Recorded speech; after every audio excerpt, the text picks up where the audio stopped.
הנה מפתוח, כתוב לך תבורה מהשטן שהולך לתוך אותנו. זאת הקבוצה שלנו כאילו? כולם פה עם קצר קצר. כנראה לא...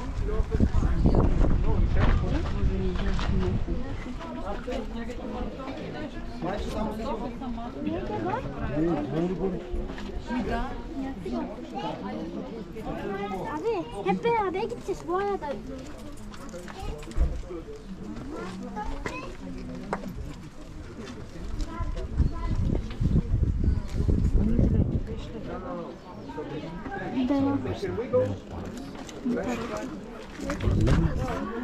אמר שנעבור, יש הסבר בבולגרית, שאנחנו יכולים להתקדם.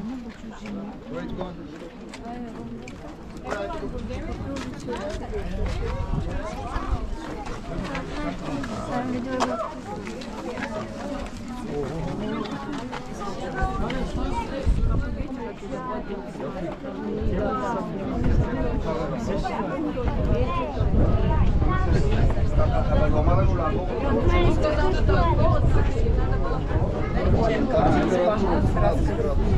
Климатика работи. Гледайте, приятно изживяване успеш без изглед. Тук е най-студеното място, спокойно, всичко е наред. Приятно изживяване. И успешни изгледа. Това е нещо, не бързайте, колегата си чака. Приятно изживяване.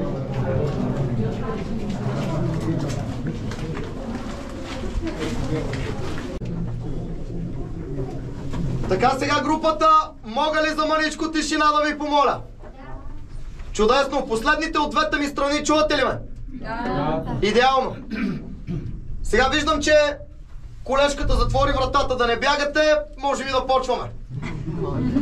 Като за начало и още веднъж първо тук, добър ден на всички. Официално вече добре дошли в Дяволското гърло, нека ви се представя, казвам се Юри. Като ваш екскурзова днес, преди да продължим напред, какво ви предстои да видите, през какво преминаваме всички заедно? С колегите обичаме да започваме от самото начало.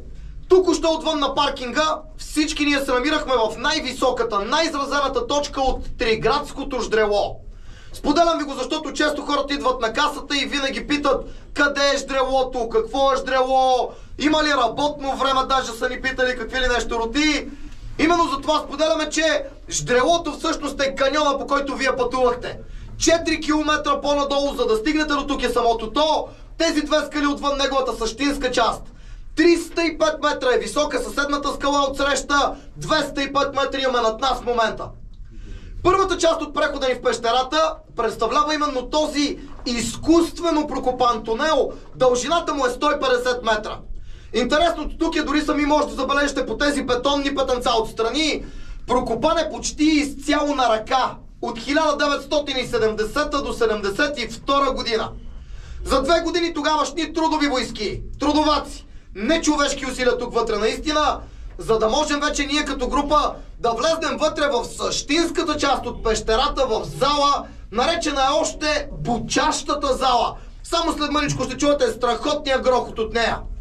Залата, в която влизаме вътре, е най-голямата благоустроена пещерна зала на целият Балкански полуостров.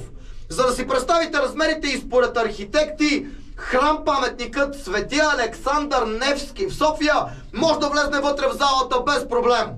110 метра дълга, 40 метра широка, 51 метра височината на залата. Името и бучаща, и грохота, който ще чуваме все по-силно влизайки навътре, със сигурност не е от метрото. Миналата седмица предположиха така в една от групите. За съжаление не се шегувам, 50 човека вътре бяхме в потрес. Грохота вътре идва от факта, че цялата река Триградска, тази, която видяхте навън пътувайки, реката влиза вътре в пещерата, в залата, като най-големият подземен водопад, пак на Балканите. 60 метра е общия пад на водата вътре в пещерата. За съжаление обаче, вие няма как да видите цялата, пълната му дължина. Водопадът е съвсем леко скрит зад скалите. Вие ще виждате най-долната и неговата средна част. Сами ще се уверите, и двете в момента внушителни и сериозни. Да, обаче, за да видите дори тези две части от водопада, имаме предизвикателство пред вас. Вие трябва да предприемете последната част от прехода, водим я малко по-екстремна. За вас смятам, че ще бъде малко препятствие. Малко. Трябва да изкачите 288 стъпала. Много готин наклон нагоре, които водят към света на живите навън. От тук обаче... Кое? Това са стъпалата. Какво за тях? Това са стъпалата, колко са летели, ще го казвам. Аз вече съм затворил вратата, така че нямате избор. Само нагоре. Сега, шегата на страна, имам молба към всички вас, така към абсолютно всеки един посетител. Изкачването по стълбите никога не е било задължително. Молбата ми към всички е, стигнем ли вътре до самите тях, ще ги погледнете нагоре, вижда им се почти цялото протежение, нека всеки от вас прецени на място. Ако някой види стъпалата и все пак сметне, че не може да се справи, сърдечен, ставен проблем, упорно-двигателен такъв, или просто ако няма желание, човек като опция може да се върне и обратно с мен по първоначалния маршрут. Преценката във ваши ръце, но още веднъж, нека да направим вътре до стълбичките, като ги видите. Тези от вас, които вече са имали възможност да посетят и други пещери в България, дори да не сте поне по снимки, сигурен съм всички сте виждали скални образования, сталактити, сталактони, дендриди. Причината днес тук да не виждаме такива, главна за това нещо е, че Дяволското гърло е млада пещера. В първи етап на развитие се намира и изчисли се, че датира на едва 175 000 години. Предположенца както наши, така и на спелеолози, живи и здрави ще дойдете пак след 100 000 години.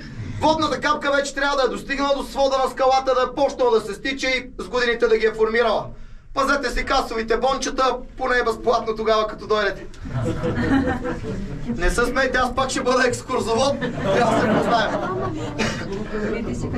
Сега, пошегувахме се маничко, но редно е и малко да ви стресна. Набързо, най-интересната част от историята, това с което станахме популярни в цял свят, а именно защо такова красиво място с най-големите неща на Балканите носи това име Дяволско гърло, откъде идва то. Сигурен съм, че всички тук сте чували за National Geographic. Имат класация за 100 най-мистериозни места в света. От 2017 година ни класираха на 22-то световно мистично място. Страхотна гордост е за България. Откъде е това нещо? 1968 година. Било е най-голямото наводнение, което се помни до ден днешен тук в региона. Малката река Триградска, видели сте навън, ще виждаме и вътре. При наводнението тогава е качила дебита си над 25 пъти. От село Триград, селцето е ситуирано километър по-нагоре. Реката при наводнението излиза от коритото и завлича 300 кубика дървен материал, собственост на горското стопанство горе в селцето. Понесени от реката, с водопада, всичката тази дървесина попада в голямата бучаща зала. Група от селото, знаейки за цялото това нещо и в опит хората да спасят поне нещичко от тях, те веднага отиват и ги чакат вън на изхода, където реката излиза от пещерата. Тунела, който минахте тук с автомобилите преди да стигнете до паркинга, 100 метра под тунела. И вие ако погледнете по стръмния наклон, ще видите къде излиза реката. Отиват хората там, чакат 300 кубика с дни. Нищичко, нито треска, нито парче кора. Представете си, по някаква причина всичката тази дървесина потъва с реката от пещерата надолу и за 250 метра, толкова разстоянието до изхода, 300 кубика изчезват без следа. Жена ми не вярва, иска да влезем да видим. И дявола не иска проблеми, господине. Сега, наистина шегата на страна, като цяло звучи нелогично цялото това нещо. Хората се връщат обратно вътре в залата. Ние сме тук като екип вече над 10 години. Поставили сме вътре по течението на реката какви ли не предмети, количества, размери. До ден днешен от изхода, освен бистра вода, абсолютно нищо друго не излиза. Понеже звучи нелогично цялото това нещо, решихме за причина да е възможно реките да са две. Една река от селото да влиза с водопада в пещерата и да се губи вътре в даден момент. Тази, която виждаме да излиза навън под пътя, просто да е била друга река. Не сме чакали на правилен изход, затова нищо не излиза. За да се провери, направихме един много прост експеримент. Влязохме вътре и отсветихме водата. Поставихме боя и чакахме да видим какво се случи и къде е. Да, обаче, както си му е реда за очудване на всички, отсветената вода всеки път излиза долу на изхода, но излиза за време от 2 часа.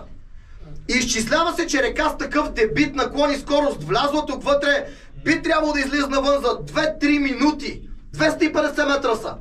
2 часа в конкретния случай значат, че вместо тези метри под краката в момента до изхода, реката е минала над 25 километра. Веднага се разчува за това нещо и за да опитат да проучат къде има такива километри, къде изчезват всички предмети, 70-та година още първи с цел изследване, при нас идват двама леко водолази от Варна. Момче и момиче, Сияна и Евстати се казват. Млади, 22 годишна Сияна, 29 годишен Евстати, 23 човека била цялата експедиция, най-доброто, което сме имали на България тогава за времето. Влизат двамата под вода, сигурно се и сещате. 3 часа ги чакат, така и не се връщат. Сформирана си иначе спасителна операция. На 6-тия час вече, благодарение на обезопасителните въжета, с които са били вързани, техни колеги успяват да изтеглят телата, но било е късно, напълно безжизнени. Има съдебно-медицински експертизи, аутопсии, споменават загуба на кислород, че е привършил кислорода в бутилките. Но какво се е случило под вода да се стигне до там? Защо не са успели да излезнат аварийно? Въпроси, на които нямаме отговори. Оттам насетне през годините камери, GPS-и, сонари, микророботи, каквото може да ви дойдем от съвременната техника. Засядат по процепи между скалите, не продължават с реката. С дистанционните не можеш да ги връщаш назад срещу течението, за да пробваш пак наново да ги пускаш напред. И те държат сигнали в опити, докато не изтощят батерийките и остават долу. И оттам дяволско гърло. До ден днешен, каквото и да попадне като предмет вътре по течението на реката, по необясними причини не излиза от изхода й. Тези от вас, които решат да се качат по стълбите, 288, ще бъдат изхода ви през естествения вход на пещерата, откъдето тя е открита. Ще излезнете 150 метра над паркинга на главния асфалтов път. 2 завоя по пътя надолу и сте пак тук при нас. Горе на изхода в скалата ще видите е поставена паметната плоча на Сияна и Евстати, леко водолазите. И последно, като едно ярко доказателство, че сте дошли на уникално място, с него и вие може да докажете на всички в последствие, филмът на National Geographic Орфизъм. От край време по цял свят се вярва, че дяволското гърло е митологичният вход към подземното царство на бог Хадес, светът на мъртвите. Цялата тази мистика и загадъчност, описания в легенди за почащи зали, река Стикс, много хора вярват, че света на сенките е заключен под краката ни. Надявам се всички тук да сте чували легендата за Орфей и Евридика. Мястото пък според нея, където Орфей се обръща в ада, поглежда към любимата, не спазвайки уговорката, която е дал към Хадес. Душата на Евридика завинаги се вярва, че остава тук в света на мъртвите. А на това място, загубвайки я вече за пореден път, според легендата там родопският певец се разплакал, от сълзите му в ада е потекал лечебен извор. Точно преди изхода ни, преди стълбите, имаме такъв напълно естествен извор, наречен е Орфеевите сълзи. От край време е превърнат от посетителите ни като вас в олтар на желанията. Хората поставят монетки, късметчета от кафе, лаваца, фибички, баркалки, снимки на тъщи, на свекърви сме виждали по олтара, но целта в крайна сметка се надяваме да се е запазила една. Добронамерена на първо място, на второ, реши ли човек да постави нещо свое, като дар към боговете в подземното царство там, то ритуал е да отпиеш от водичката, да се намокриш, да отправиш желание. В митологията се вярва, че пожеланото вътре в света на мъртвите, навън в света на живите има най-голяма сила и се осъществява. Уверявам ви само единствено, че водичката е даже по-чиста от тази, която пием през тръбопроводите. 270 метра чиста природна филтрация преди да стигне до там. А ако имате нещо ново, спокойно може да отпиете. Сърдечно ви благодаря за вниманието и търпението. Надявам се и последните там от вас сте чували на предела на гласовите възможности съм. Заповядайте в ада! Благодаря.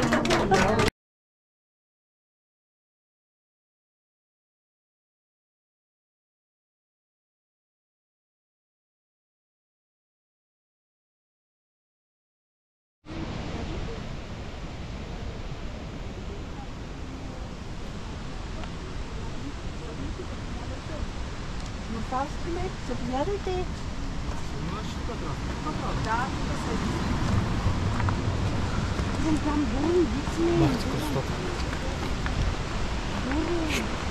Yavaş.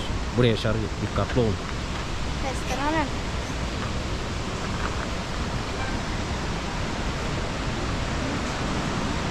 Buraya.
Daha nereden gel oldu?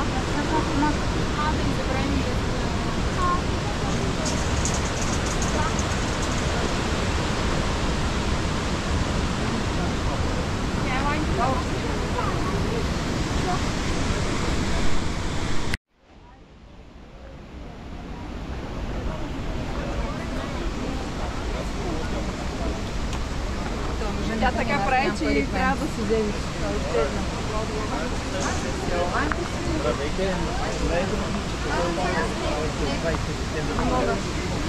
Как трябва да не може?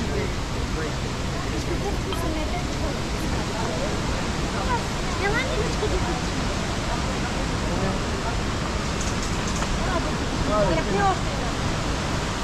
Айде, много благодаря. Ай, говорим на